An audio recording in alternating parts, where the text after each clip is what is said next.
Del Monte Assisted Living and Memory Care present to you for your in-service training. It's your legal duty, reporting abuse. Reporting elder abuse is something that is taken very seriously with Del Monte Assisted Living and Memory Care. Our goal is for this in-service is to ensure that every team member understands what adult and dependent abuse is, how to recognize it, when to report it, and how to report it.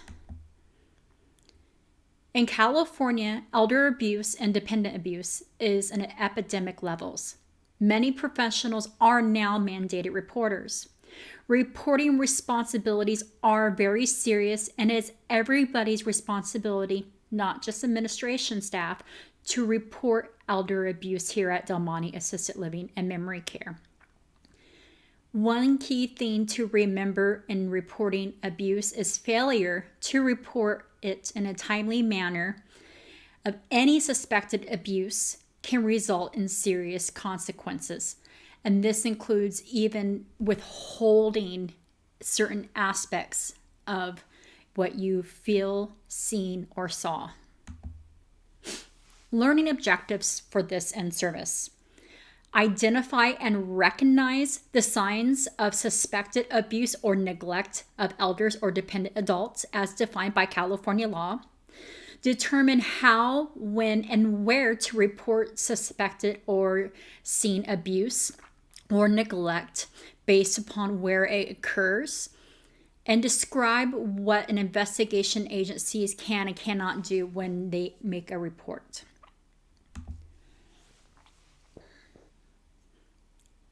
Mandated reporters. Who is a mandated reporter? Mandated reporters include any person who has assumed full or partial responsibility for the care needs of an elder or a dependent adult. So what does that mean? That means majority of us know someone outside of healthcare who is considered also to be a mandated reporter. And mandate reporters include healthcare practitioners, law enforcement and emergency response personnel, employees of financial institutions, the clergy, public social service employees, and any other elder or dependent adult care custodian.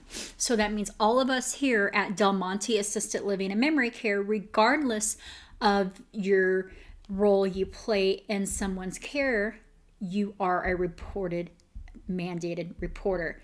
So housekeeping, maintenance, volunteer.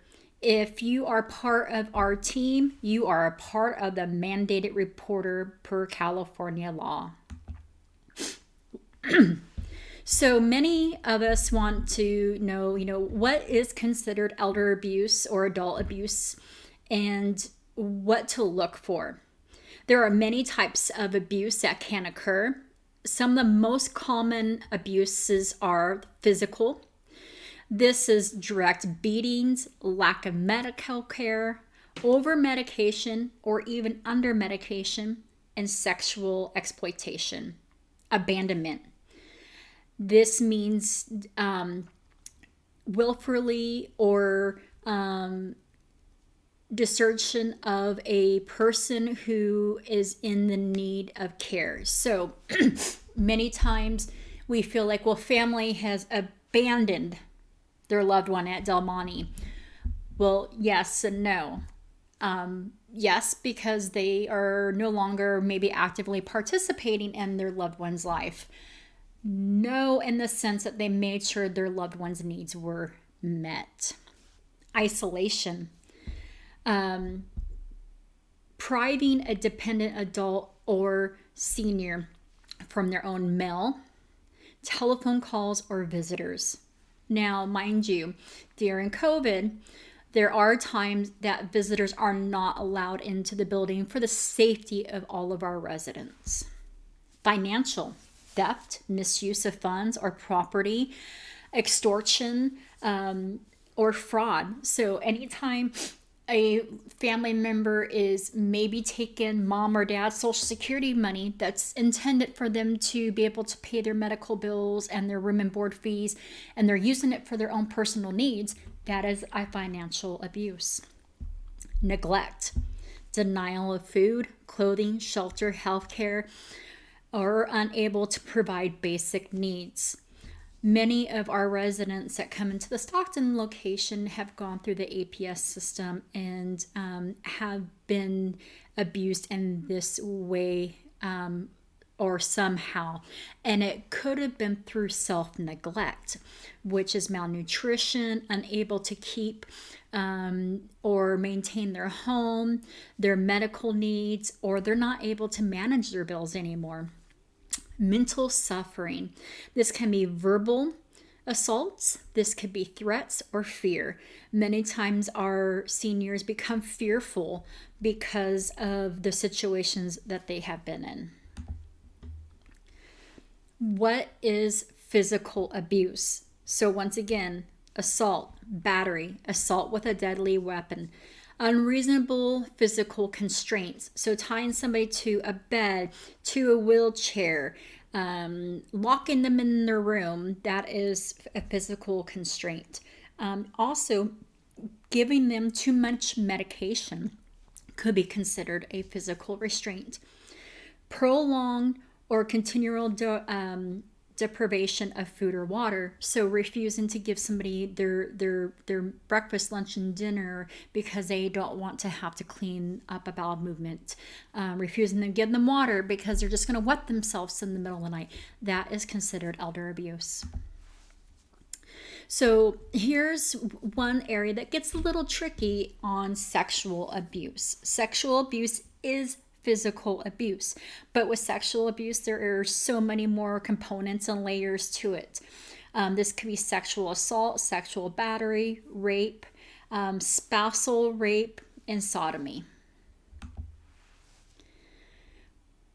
What are the warning signs for elder abuse? This is something that we all should be mindful of every day.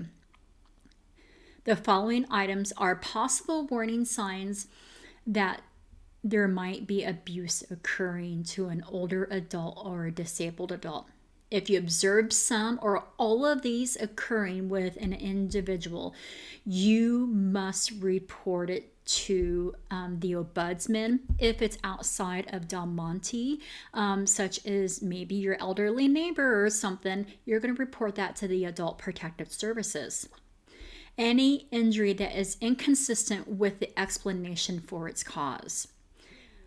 I fell getting out of bed, but their arm looks like there's scratch marks, like somebody's been pulling on them. That might be an alarm for a adult abuse case. The elder or dependent adult has recently become confused or disoriented. So they're not themselves. They're very frazzled, agitated, upset. There might be some form of abuse going on that you might need to further observe that elderly person. The caregiver shows anger, aggression behavior towards the person. A lot of times when there's abuse going on, the abuser isn't necessarily meaning to be the abuser, but they're frustrated. They've been caring for mom 24 hours a day, 7 days a week, and they are just at that point of snapping. Withholding of personal belongings, papers, credit cards are missing. Mrs. Smith comes in and says, granddaughter was here and now I can't find my debit card. That could be a concern for financial abuse. Hesitation from our elderly person or developmentally delayed dependent adult, maybe to talk with us openly, especially with certain individuals around. That might be a red flag for suspected abuse. The caregiver has a history of substance abuse, mental illness, criminal behavior, or family violence. Now, that's not necessarily a precursor that these things are happening to our senior that we're caring for, but this is something that we might want to be mindful for and to just observe that family dynamic, especially when they're coming in for a visit. Lack of necessities, food, water, utilities, medication, and medical care. This might be your neighbor next door. Maybe you notice when the lights go out and at night that they're the only house who doesn't have a single light on. Maybe they no longer can afford to pay their bills. This could be a sign of elder abuse by self-neglect because they can't manage their funds anymore. Another person's name being added to their bank account without their permission, documentation's missing, frequent checks made to cash. That's another sign of elder abuse. So if, one of our residents would say, I got a lot of checks made for cash and I just don't seem to remember writing that many checks, you definitely want to report it in for potential financial elder abuse. Reporting elder abuse has many different layers to it. So caregiver neglect. This is what we'll usually see outside of a skilled setting or a long-term setting. And the person might not have good personal hygiene. They might look like they are malnourished. Maybe they're not got enough food, clothing. Maybe they're not seeing a doctor for years. Maybe they look just very malnourished and dehydrated. That's a lot of times signs of caregiver neglect.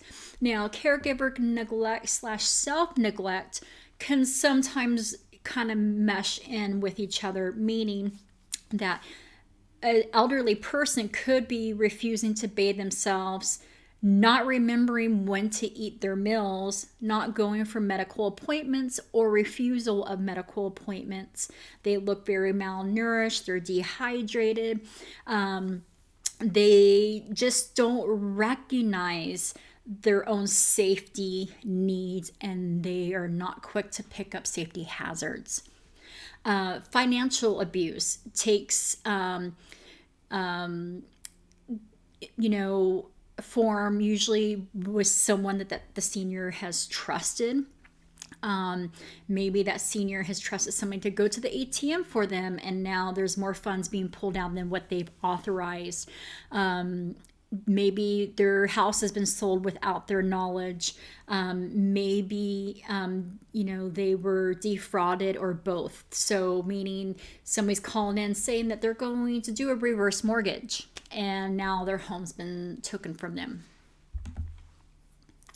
Isolation. Now, this can be a caregiver or self-neglect. It prevents them from receiving their mail. So maybe they're too afraid to go outside. They don't go outside and get their mail. Maybe the caregiver refuses to give them the mail. False imprisonment or physical restraints. Once again, they're tying them to the bed. We're tying them to a wheelchair. We're locking them in a room. That's a form of isolation, abandonment. I can't deal with mom no more. I'm just leaving.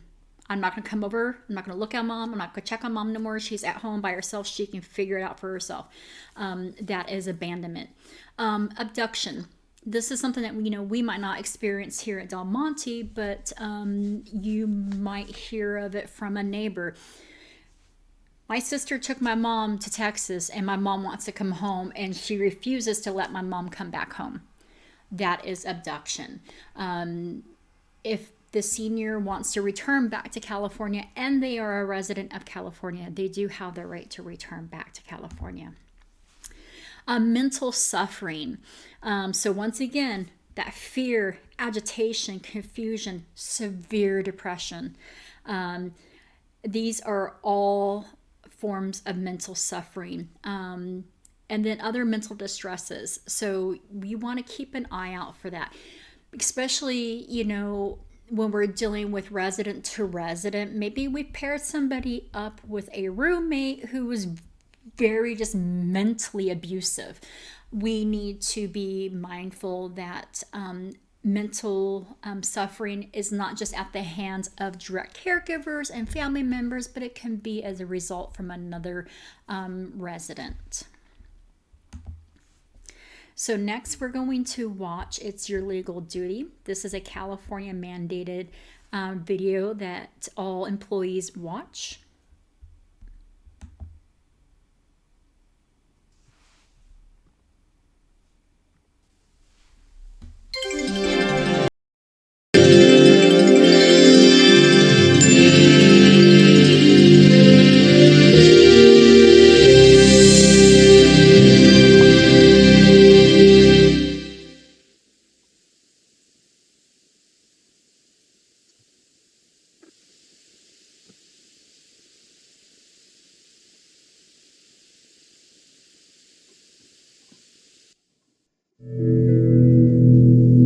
mother's name was Eva Marie Kane. She was a very vibrant woman when she was younger. She was a homemaker. She raised 4 children, was a good mother, was a very loving mother. When I made the decision to move her closer to me, she was 76 years old at that time. She was a wanderer, as most Alzheimer patients are, and had become incontinent, had lost her voice. She could barely mutter yes or no. So I made the decision to move her to a home in Sacramento. She was there for 32 days and ultimately died. I don't think that she died because of the Alzheimer's. I don't think that she died because of old age. My mother died as a result of the care that she was given in this nursing home that she was in for a mere 32 days. I want to go home. I want to go home. Get back my teeth. I want to go home. Get me my teeth. I want to go home. Where are my teeth? I want to go home. Get my teeth. Get my teeth. Let me go home. No, put me in here. Home. No, put me in. No. I want to go home. Let me go home. Let me out of here. Let me out. As a mandated reporter of elder and dependent adult abuse, you are in a unique position. You are the person who is entrusted with the day-to-day health and welfare of some of the most vulnerable among us. But beyond that, you are responsible to help protect these special people from anyone who would abuse them. Abuse, neglect, or violence of any kind is illegal and should never be part of any caregiving situation. California law requires this training so that you will fully understand your legal duties and better provide the care and protection that the residents of your facility deserve. Just need a little help here. I just need some help. Don't take my button away. Don't take my button away.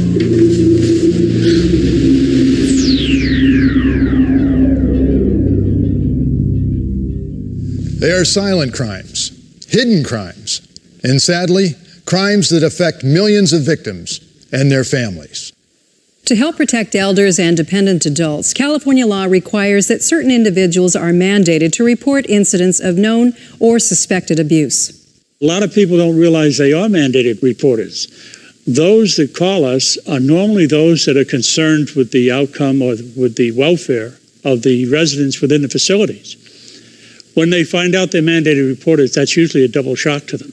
Ignorance of the law is no excuse, and that's true in this case. If you do not know that you should report, I am going to say you should have known. There's plenty of training available. It is your responsibility to find out what the laws are and then be a responsible reporter. As a mandated reporter, it is your individual legal duty to report all known or suspected abuse of elders and dependent adults. Reporting responsibilities under the law are individual. If there is a particular policy within the institution in which you work, and it requires you to report to a certain person, that's fine. They can have any kind of policy they want for reporting, so long as it doesn't interfere with your individual obligation to report. If that incident isn't reported, then you, the person who had the obligation to report, could be in trouble. You could be charged with a crime. All employees of a facility are required to report abuse, and that means the janitor or a cook who just happens to be walking down a hall and witnesses abuse are mandated to report it. Now remember, as a mandated reporter, you must report if 1, you have been told of an incident by an elder or dependent adult, or 2, you have observed or have knowledge of an incident that reasonably appears to be abuse, or 3, you reasonably suspect that an incident has occurred. Simply put, you are a mandated reporter, and it is your individual legal duty to report known or suspected incidents of abuse.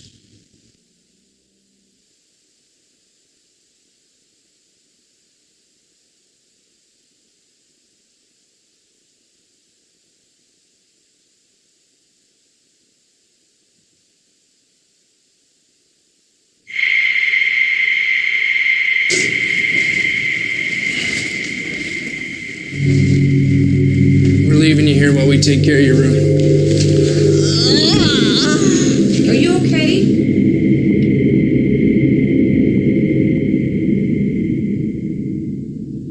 As a mandated reporter, the first thing you need to know is that elders, dependent adults, or adults with disabilities are all protected by California's mandated reporter law. Physical abuse includes hitting, biting, kicking, slapping, pinching, rape, incest, sodomy, or the withholding of food and water. It also includes any unreasonable restraint by physical or chemical means. Over-medication, under-medication, or the withholding of medication is also abuse. Possible signs of physical abuse can include unusual scratches, skin tears, bruises, or welts. Also, any injuries caused by biting, cutting, pinching, or twisting of limbs. Additionally, burns or blistering and torn or bloody undergarments are indicators. You know, there are many physical abuse cases that we prosecute. One involved a worker in a facility. That facility worker actually struck the patient. The patient revealed this to another worker who in turn made a report, and that's how we found out about that case and were able to prosecute. Neglect is another form of abuse you must report. It is defined as the failure to assist in personal hygiene or provide food. Neglect also includes failure to provide proper medical care and the failure to protect a resident from health and safety hazards. Some indicators of neglect can be soiled linen or clothing, untreated skin disorders or rashes, neglected bed sores, dehydration, malnutrition, unkempt or dirty appearance, and failure to provide dentures, hearing aids, eyeglasses, or medication. There was a case that involved patients who were suffering from dehydration due to extreme heat exposure. A facility person reported that patients were suffering. They felt that it was wrong. They felt that this was an abusive situation. And because of that, law enforcement responded, emergency medical teams all responded. When that was reported, that greatly facilitated stopping the suffering of I don't know how many other patients if the condition would have continued on. Financial abuse can be just as serious as other forms of abuse. It can remove all the safety and comfort that the victim has and puts them in a position of far greater vulnerability. Indicators can include the disappearance of papers or checkbooks, staff members assisting with credit card purchases or ATM withdrawals, lack of grooming items or clothing, staff using residents' personal items, and bills left unpaid when funds are available.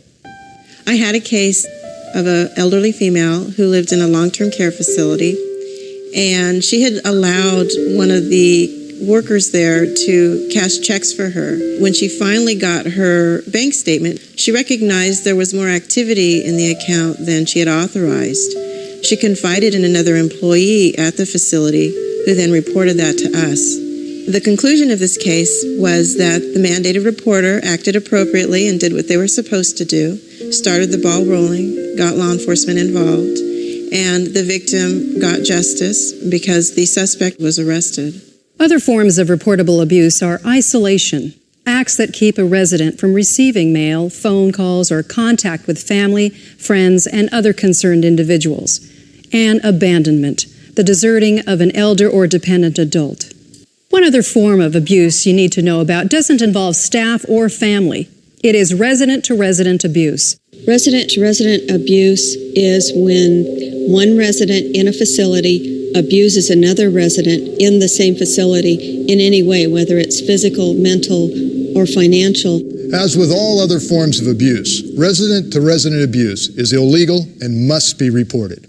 Staff in facilities are reluctant to report resident-to-resident abuse, partially because they do not understand that it has to be reported, and they think that abuse is only reportable if it's a staff person or possibly a family member that's abusing the patient. These patients are very frail typically. They have a lot of medical issues, and just simply being pushed over or pushed out of bed or pushed in the shower or something like that can be life-threatening. And so that has to be a consideration of the staff when they're looking at resident-on-resident abuse. Remember, all residents in your facility are protected by California's mandated reporter law, no matter what form the abuse takes and whether it is intentional or unintentional. Abuse is illegal and must be reported.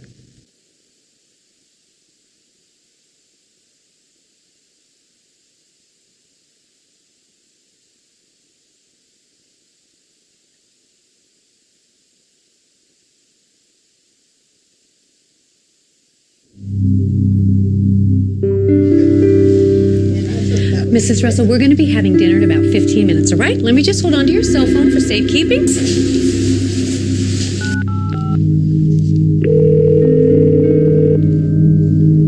Hi, how's it going? How's the weather there? No way, it's still... As a mandated reporter, it's important to remember that all you are legally required to do is report. You're not an investigator or a judge. Reporting is your individual responsibility and can't be delegated or passed on to anyone. You are an individual reporter and you are responsible to make the report. You cannot simply rely on your supervisor or some other administrator to make the report. And so failure to do so means that you are still liable and I will come after you. While your facility may require you to notify a supervisor or administrator, this does not relieve you of your legally required reporting duties. A supervisor, an administrator, anybody who's your boss, however you want to define it, they cannot tell you to not report something. No matter what their rules or regulations are internally, you have an obligation to report, and they cannot tell you to not report. If they're doing that, they're absolutely in violation of the law. You must report if a resident reports abuse to you, if you have witnessed or have knowledge of abuse, or if you reasonably suspect that abuse has occurred. The reasonable suspicion is just simply whether you think that abuse has occurred. Do I believe that abuse has occurred? It's just a gut level feeling that you might have. If you're thinking about it and you're thinking, should I report this? The answer is always going to be yes, because if you're engaging in this thought process, it's reasonable suspicion that there's been abuse. The procedure is simple. First, you must immediately report by telephone to the long-term care ombudsman or local law enforcement. Anyone who observes abuse or reasonably suspects abuse simply picks up the phone. The numbers usually are posted in most facilities in several different locations. Just pick up the phone, make the call to the ombudsman or the local law enforcement agency nearest you. The initial phone report from a mandated reporter is not a lengthy process. The name of the facility, the resident involved, if they know any of the employees that might be involved, if it was that type of a report, the time it happened, the date it happened. After they make that phone call, they must fill out the SOC 341, and they have 2 working days to do that. The form you use for reporting is the SOC 341. Your facility has copies of the SOC 341 and must make them available. Additionally, your local long-term care ombudsman can give you forms and answer any questions you may have. While all information on the SOC 341 is very important, please pay special attention to the following. Section A is victim identification information. The victim does not have to participate in the reporting process, and there may be more than one victim. Section B identifies you as the person making the report. Remember, the only individuals who will have this information will be the investigative or enforcement agencies receiving the report. Section D includes information on the type of abuse. Use your best judgment when identifying the specific kind of abuse that may have occurred. Section E is for comments or observations. You also need to list signs of abuse or neglect. Include any specific behavior or statements of the victim. Section G is for you to list any other individuals that may have knowledge of the incident, the victim, or the alleged abuse. Section H identifies the suspected abuser. You need to provide as much information as possible. Section I identifies the date and to whom you made the telephone report. You must list the name of the person you reported to. This particular form is available normally in the facility. However, if they don't have one, we will see that they get one by either mailing it to them or delivering it to them in person at the facility. Again, you are a mandated reporter of known or suspected elder or dependent adult abuse. You are the one who must report immediately by phone to law enforcement or the ombudsman. You are the one who must follow that with a written report within 2 working days. For you, the law is clear. Reporting is your individual duty.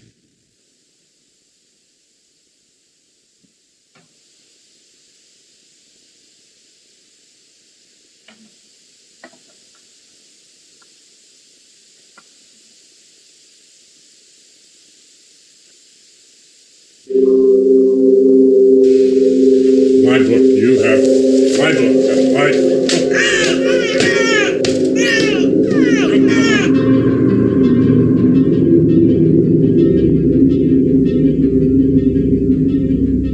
you have to make a report, it's natural to wonder what happens next. Although you might never know the final outcome, your report will trigger an investigation that may stop needless suffering. It may take some time before a mandated reporter sees any results from anything that they report, and a number of agencies may be conducting investigations in ways that the mandated reporter is not aware of. As a mandated reporter, you have a legal obligation. Because of that, there are strong penalties for anyone who fails to report. Failure to report is a very serious matter. The penalties are substantial. If you fail to report, you could receive up to 6 months in jail and a $1,000 fine. But if great bodily injury or death takes place because of a failure to report, the penalties increase to 1 year in jail and a $5,000 fine. And we as a society are taking this very seriously, and we will move forward to prosecute for failure to report. The law recognizes your sensitive position as a mandated reporter. Because of that, you are provided with two key protections. The first is immunity from civil and criminal liabilities. If an employee reports something, their employers can't do anything to them in retribution, that their employers would be breaking the law if they did that. The law strictly prohibits the facility or the employer, if you will, from taking any action against them. They'd be vigorously prosecuted. The second protection you have is confidentiality. Your identity as a reporter can only be disclosed to authorized investigating agencies. If anyone violates your confidentiality, they are guilty of a misdemeanor, punishable by up to 6 months in county jail, a fine of $500, or both. We will keep the person who reported the incident anonymous so that the facility has no standing in pursuing any kind of action against the employee. Those who suspect or observe abuse must report it because, quite simply, it's the law. The law says they are required and mandated. If you work in a facility, you are a mandated reporter. That means if you don't report, you're breaking the law and you can be arrested. The law goes hand in hand with the employees' what should be their mission. That if there's abuse, they should be part of the team of people that are trying to protect the elders. I tell them all to report everything and anything they see. If they have a doubt, report it, because it's better reported than not reported at all. Unless you get involved, the abuse will continue, or the person or facility will get away with it. And the person has an obligation when they see abuse to act on it. If it was their own mother or their own brother that this was happening to, would they want someone to overlook that? Mandated reporters truly are the first line of defense for us. Unless mandated reporters come forward, these things will never come to light. We will never put an end to abuse and stop this increasing trend. It's your legal duty to report. By reporting, you are following the law. By not reporting, you are breaking the law. It's that simple. The purpose is clear: to protect those who can't protect themselves. Everyone has the right to be safe and secure in their own home, and for many, a long-term care facility is their home. Most residents are frail. Many can't speak for themselves, and many more may not even comprehend that they are being abused. Helping protect them from agony, pain, and suffering is your responsibility. My mother was born in Oklahoma, and she loved her family very much. She was very family-oriented. She loved to fish, and she was quite a left-handed fisherman. My dad used to tease her about that and her casting, but she loved that, and she loved her church and her church family. She always found a church that she could be happy in. My mother was 92 when she went into this nursing facility. She went in June. She passed away in August. Nobody called except my mother that night. She wanted me to know she was having trouble with the nurse, and she knew she was in trouble. She had started having all the symptoms of having a massive heart attack there. And they knew it. Being 92, she would have gone in a couple of weeks, months, 2 months. Maybe she'd gone another year or two. But it would have been her time. Not because somebody else didn't do the right thing.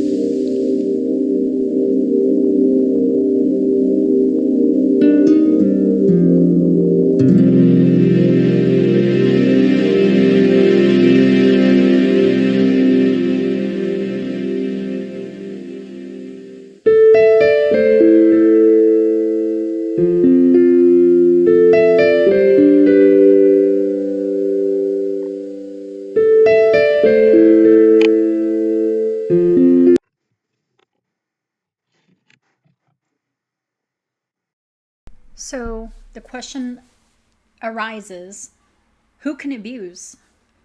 And truthfully, anyone can be an abuser. A caregiver, a family member, a friend, financial advisor, or other residents.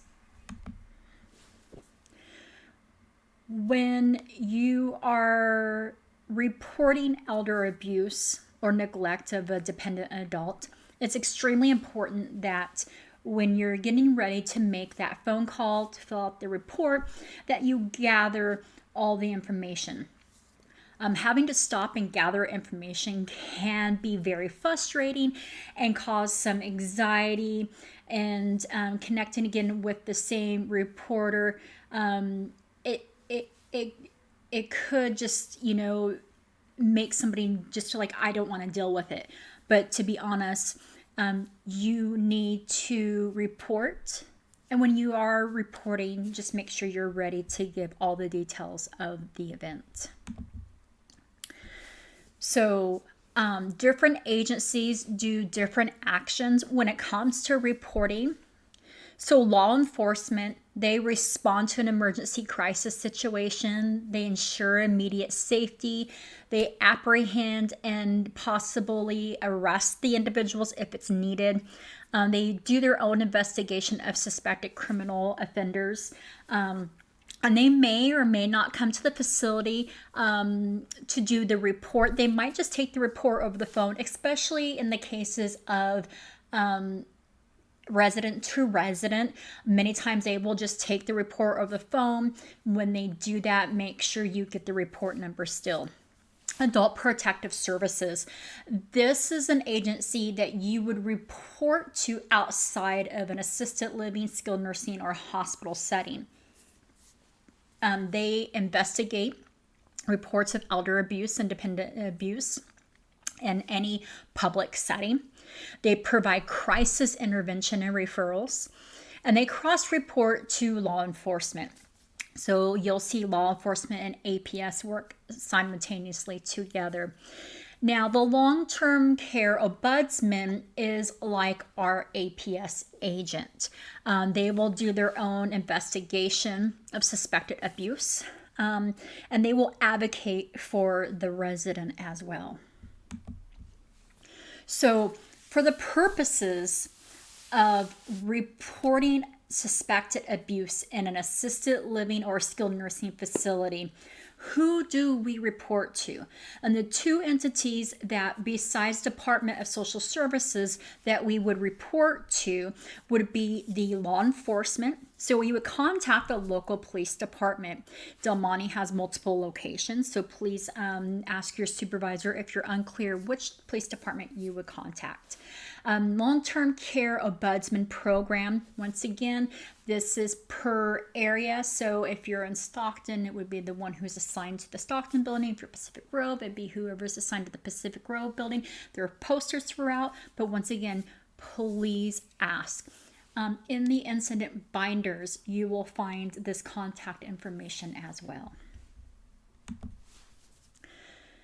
Listed on the next slides are all the information that you want to gather when making your report.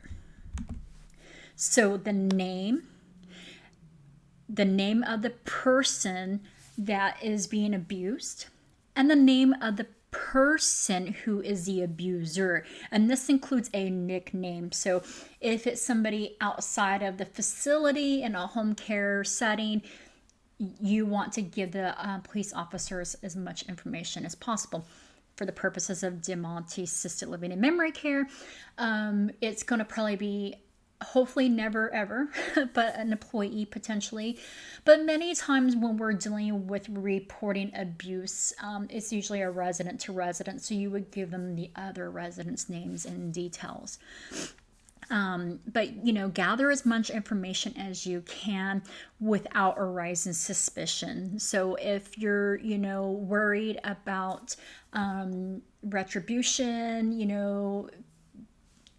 discipline, gather as much information as you can that you can safely gather as well. We don't want you ever to be in danger when reporting an elder abuse case.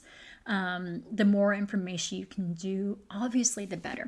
So address or location. So for the purposes of Del Monte, it's going to be the Del Monte location.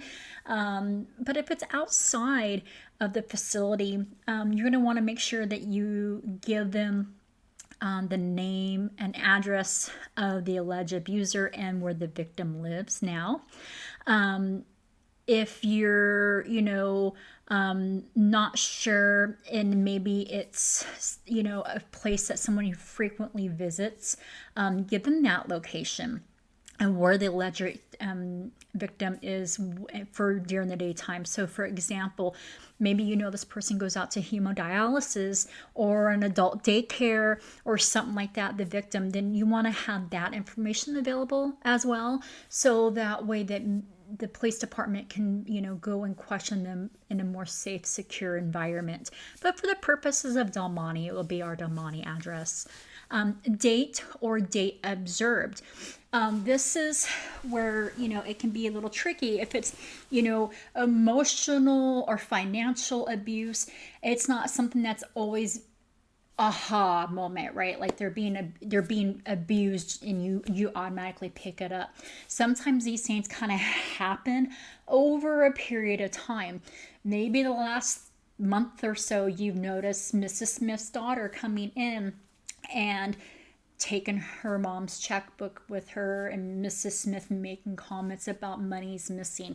So you want to give them the period of time when this started to occur, and make sure the moment that you realize or you fully suspect that there's abuse going on, that's when you report it. Now, if it's a resident hitting another resident, obviously you're going to report it right then and there before the end of your shift. But in the cases of financial or emotional abuse, it can be hard to pinpoint the date, but do the best you can to give a date range.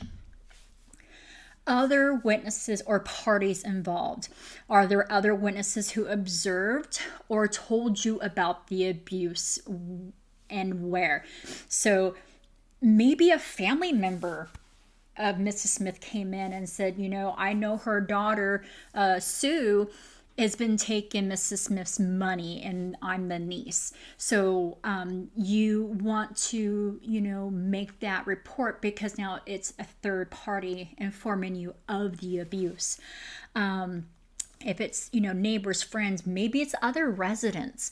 Maybe one resident came up to you and said, hey, at night about 1 or 2 o'clock in the morning, I hear Mr. Jones crying, and I hear Mr. Gonzalez screaming at him, and it sounds like there's hitting.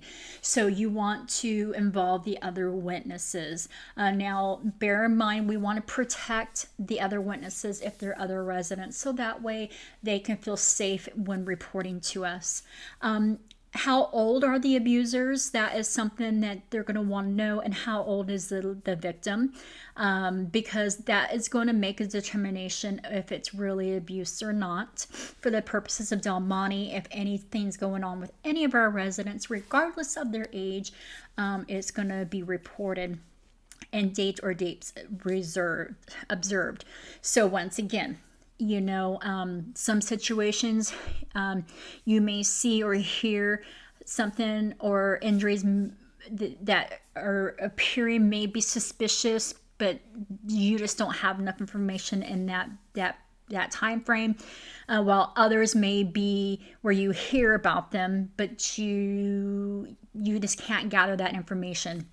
So the best thing to do is, in doubt, report. When you're in doubt, just report it, as the video had talked about.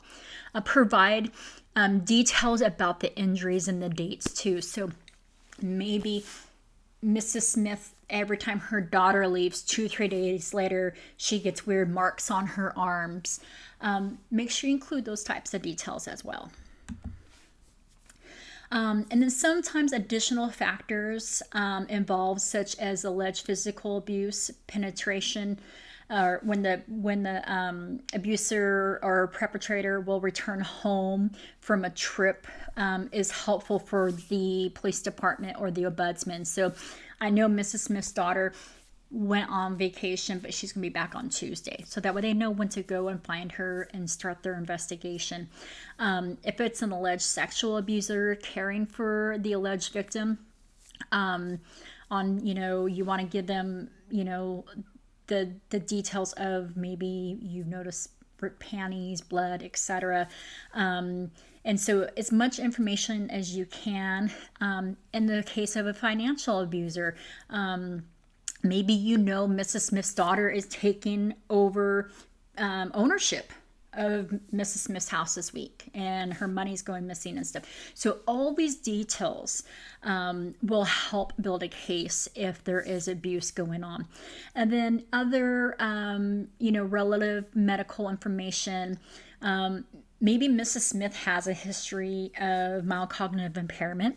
Maybe Mrs. Smith has a history of medication overdose prior to coming to live with us. So anything that you feel will help the investigators with their investigation, be sure to have that information ready and fully ready to divulge. Now, we understand that some information can be difficult to talk about, especially like if it's a sexual nature abuse concern. Don't hold anything back. Don't wait until weeks later to divulge more information, because in that moment that can make a difference between doing the report or not doing the report. If you suspect even just a slight bit, it is your responsibility, keyword, your responsibility, to get that reported in to the police department and have the SOC 341 filled out prior to going home. So don't wait for administrative staff to come in on Monday. If it's a Saturday, you need to report it before the end of your shift. So, do I need to make a report? So once again, if you are in doubt whether to make a report or shouldn't make a report, make the report. I cannot stress this enough. This will help ensure the safety of the individual who is being victimized. And this is also going to help ensure that you are in compliance with the law and that there's not going to be any penalties for you if you fail to report. So in doubt, you must report. How soon should I report? I know you've heard me say this a bunch of times already, but before the end of your shift.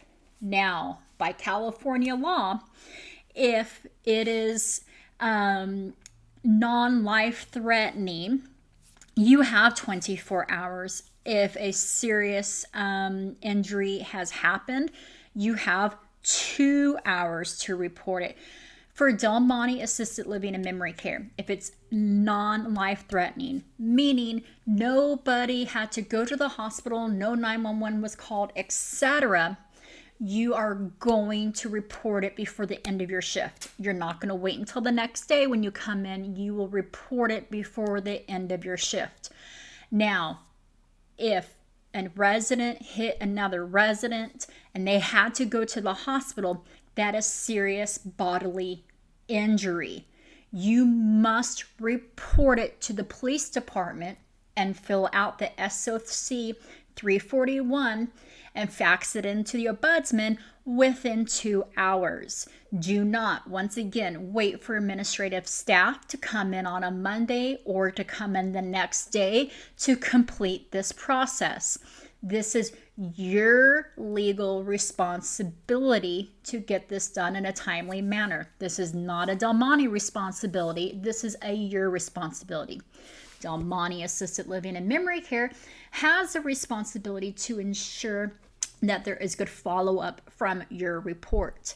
If you don't report it, we don't know about it, so therefore we cannot follow up with it.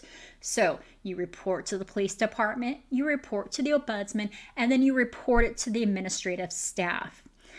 And it's also best to report the abuse as soon as you hear about it, or you see about it, or you feel about it. Can't stress this enough. Don't push it off. There is California laws that require you to report certain situations within 2 hours. Once again, if there's serious bodily injury or harm, 2 hours. So reporting requirements. Reporting in a timely manner, or as practically as soon as possible. When you're making a phone call to the police department, or if you happen to call the ombudsman, versus faxing in the SOC 341, which you still have to do, you want to make sure you get the name and the title of the person who you're making the phone report to, and the department that they are in. And then ask for a report number along with it. When you're filling out the IR 624 incident report, that is something that does go into Department of Social Services. That still goes back into the incident report binder. But on top of that, we are now going to fill out the SOC 324 form that was discussed in the film. And this is your responsibility to fill this out. On this form, you're going to put who you called and report numbers and stuff. Back to on the phone. If it's within how many hours, everybody in their head should be screaming 2 hours of bodily injury. Just think, if I have to call 911 because the injury of abuse resulted in such a severe form that they needed medical attention, 2 hours. You have to report 2 hours. This includes resident-on-resident abuse, even if they have a diagnosis of Alzheimer's and dementia.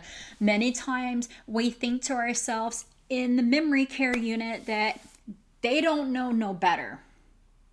But here's the truth. They may not know no better, but what if your mother was the individual who received the attack? How would you feel if it wasn't reported? So, no matter who the abuser is or their diagnosis, we still report. If bodily injury, within 2 hours. If there was no injury where it required medical attention, report it before the end of your shift. So with the 624 and the ombudsman form, you're going to fill out who, what, when, where, how, witnesses. You're going to tell the story of what you saw, what you felt, your suspicions. You're going to give the facts with the dates, the times, individuals. So Mrs. Smith went and pulled Mr. Smith out of the bed, yelling and screaming, causing a broken nose, causing 911 to be informed. And paramedics came, treated Mr. Smith. Mr. Smith was transported to local hospital for further x-rays to ensure there were no other injuries. Mrs. Smith was, put into her room to be separated from Mr. Smith. So details. Who witnessed it? Caregiver 1 and caregiver 2. So the other point to this, don't assume caregiver 1 is going to report, because caregiver 2, if you witnessed it as well and caregiver 1 did not do the paperwork, you're both legally now responsible and in trouble if it's not done. So even if caregiver 1's filling out her own paperwork, caregiver 2, you need to fill out your own paperwork as well. Now, you can call the police department together, but you each must fill out your own report. So this is the SOC 341 report. You'll find blank copies of this along with an instruction sheet in the incident reporting binder. You will notify administrative staff of when there's an SOC 341 that has been filled out and police department contacted. So we can do our own follow up to ensure the safety of the victim.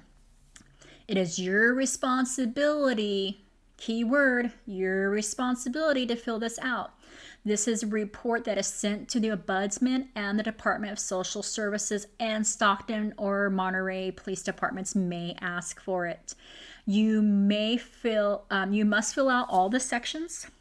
The important next section is going to be section F. You're going to describe the event. If you need additional space, write on there, additional paper attached. Please do not try to cram it all in that little section. If there is more to the event, take out an additional sheet of paper. Make sure you write it all down. Section I, once again, very important.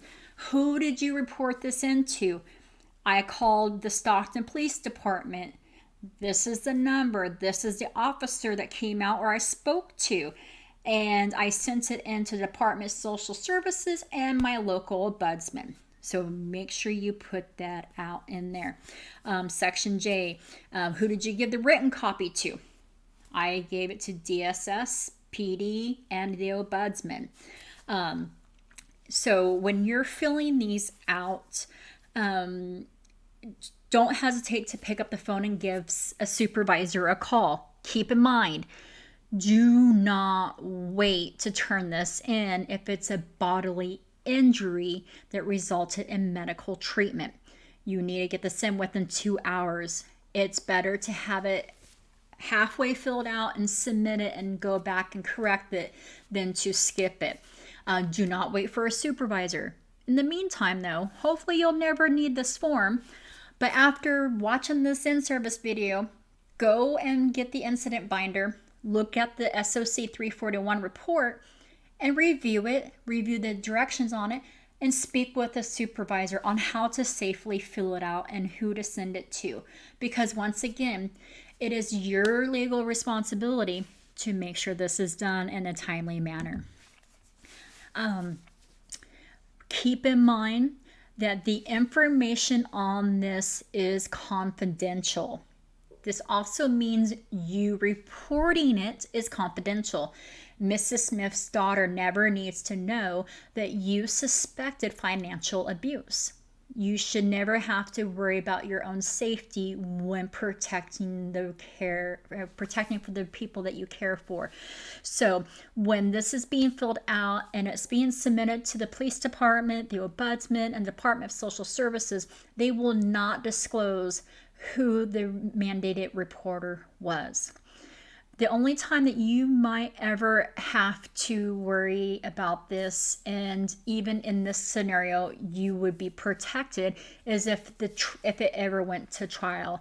They do have ways where mandated reporters can safely report to a judge without the abuser or suspected abuser knowing who the reporter was. So, other part of this is confidential, meaning that the victim's name is not going to be released to the general public. So if it was such a severe case of abuse and it happened to go to the news stations, the victim's name would never be released. So don't ever feel like you're putting a potential victim or a suspected victim in a scenario where they could be felt embarrassed or shamed of the abuse, because they are also protected when doing the SOC 341.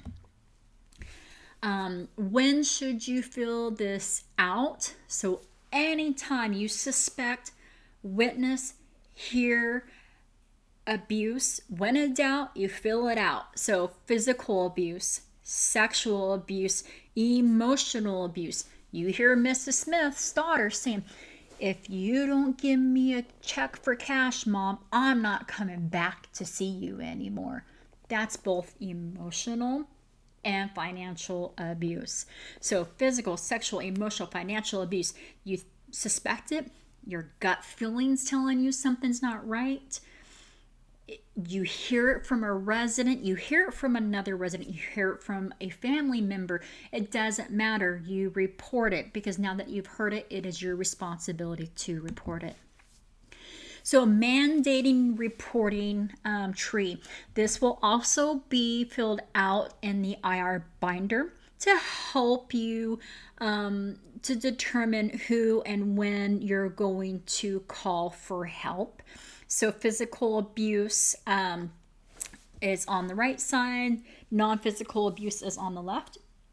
And we will have this filled out with the ombudsman fax number to sign and send off the 341 and their phone number. Same with law enforcement, just to help you guys make a better determination of who to reach out to.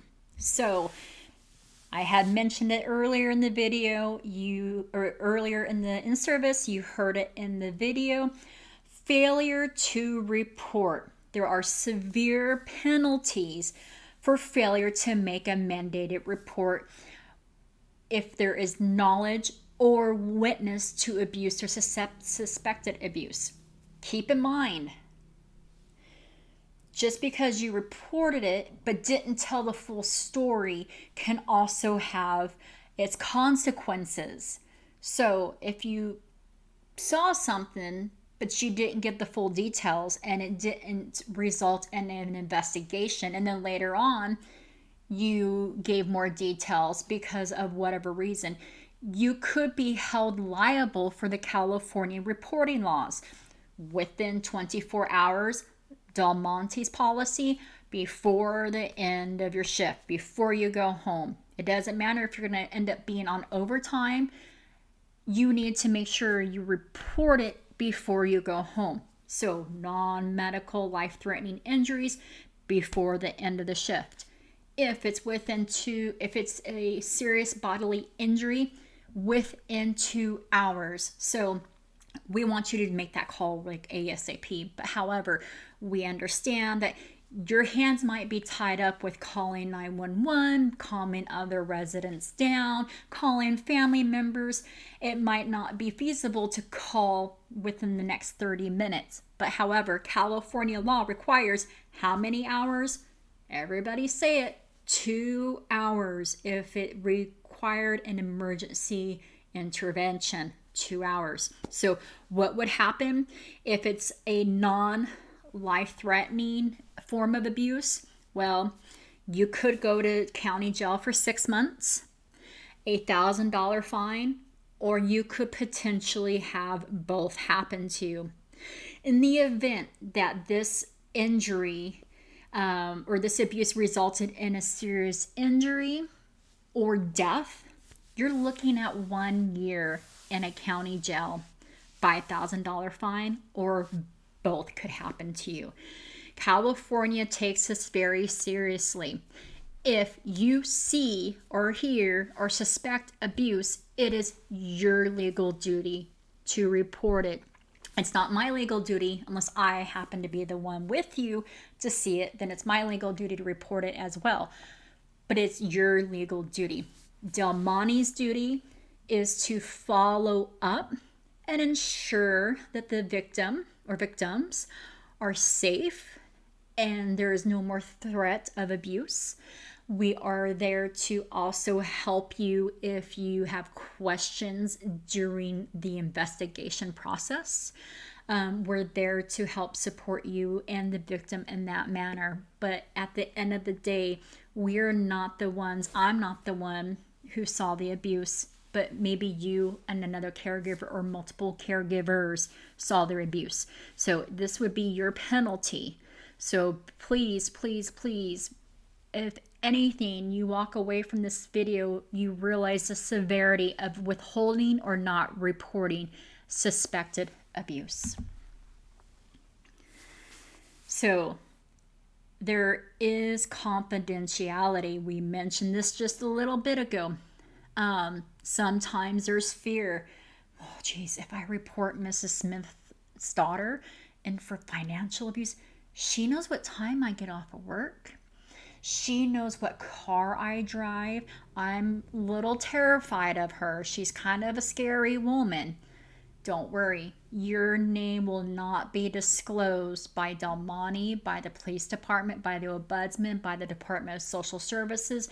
No entity is going to disclose the mandated reporter. You are safe. Investigators cannot release the name under any circumstances. Once again, only if this goes to trial. And then once it's in trial, you can actually speak to judge in a private setting where the abuser or suspected abuser is not aware of who the reporter was. And you're not obligated to disclose to the alleged victim or the abuser the report of abuse or neglect. Don't feel like you have to be the one to go tell Mrs. Smith that you turned her daughter in for abuse. That is not something that you need to worry about. You need to report. This is a completely confidential reporting. So, important steps, considerations. So, report as soon as possible. Always report as soon as possible, unless serious bodily injury, meaning medical attention was needed. You need a report within 2 hours. Refer to your Del Monte supervisor if you're needing assistance, but do not wait. Once again, do not wait for us for you to make that report. It's better to start the reporting process than to wait for us and you be outside the California laws. And try not to wait until the end of your shift, because other things will happen and pop up. So if it's a non-serious injury, take a moment right then and there to make sure you get that report done. That's just the best practice you can have. So if you are watching this video, it doesn't matter if you're administrative or clerical staff, if you're maintenance, if you're kitchen, if you're a caregiver, if you're a med tech, if you're a housekeeper, if you are a construction crew, if you are a volunteer, if you are a part of the Del Monte team, no matter what your role is, you are by law a mandated reporter. But here's the bigger picture to this mandated reporter. Guess what? You are now even a mandated reporter when you go home. So little Mr. Jones across the way, who you saw his daughter take his walker from him and him fall down a couple of his little walkway steps, you now need to report that in. Once you take on a responsibility in your professional life, such as a caregiver in any type of care setting, you're always going to be a mandated reporter, because you know that elder or dependent abuse, no matter what the form, where the location, or what the circumstances are, is against the law. So make sure, no matter where you're at, you report abuse. Reporters are not investigators. I am not expecting you, and neither does anybody on the administrative team here at Del Monte Assisted Living and Memory Care, expect you to be Inspector Gadget and go room to room and interview the residents around the suspected victim to gather more information. That is not your job. Your job and responsibility and your requirement underneath California law is to report what you've seen, what you suspected, what you heard, or what your gut feeling is. I know this is really hard, but a lot of times we got to listen to that gut feeling. And a lot of times our gut feelings are probably pretty spot on. So if there's a scenario that just doesn't seem right to you, report it. You just want to make yourself responsible for the report and available for follow-up questions.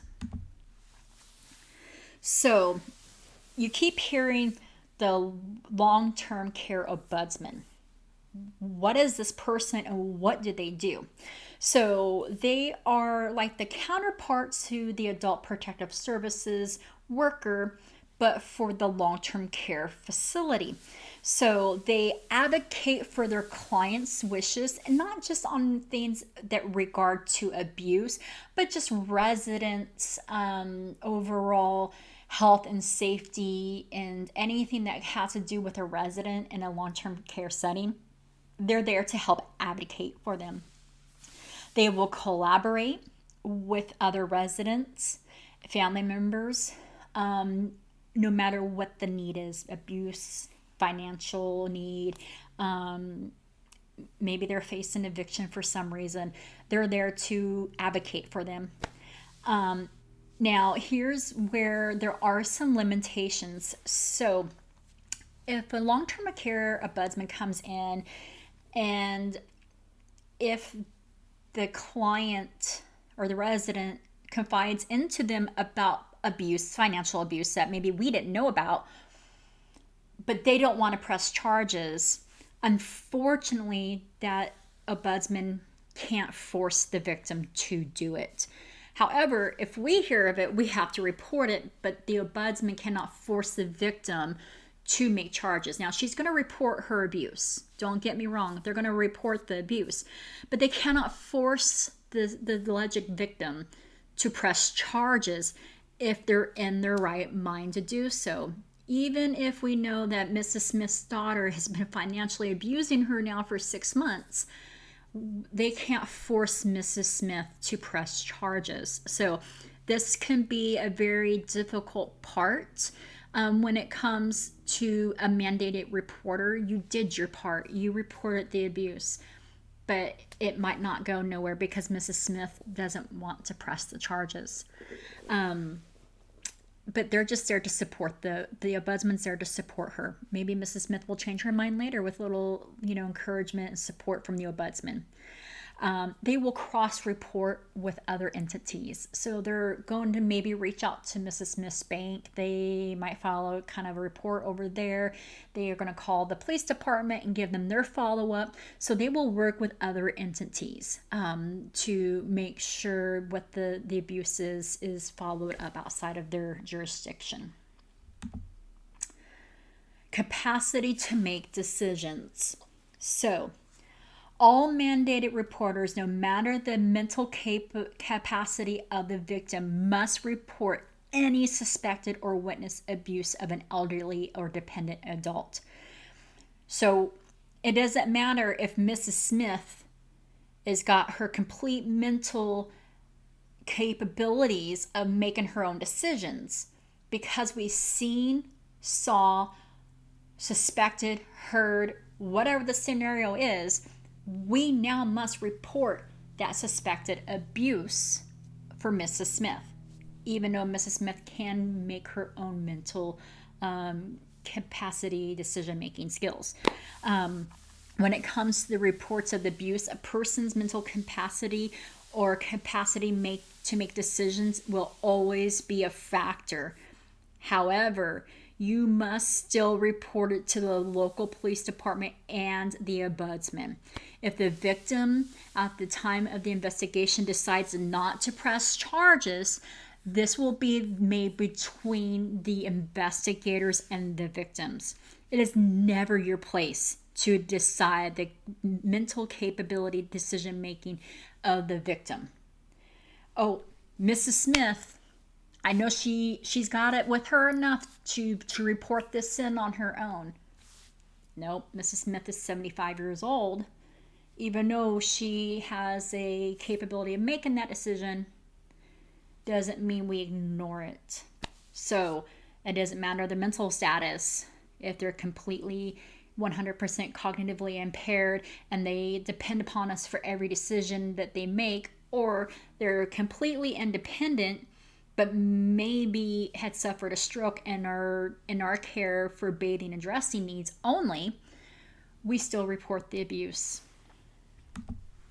So recap, it is everybody's responsibility at Del Monte Assisted Living and Memory Care to report any abuse.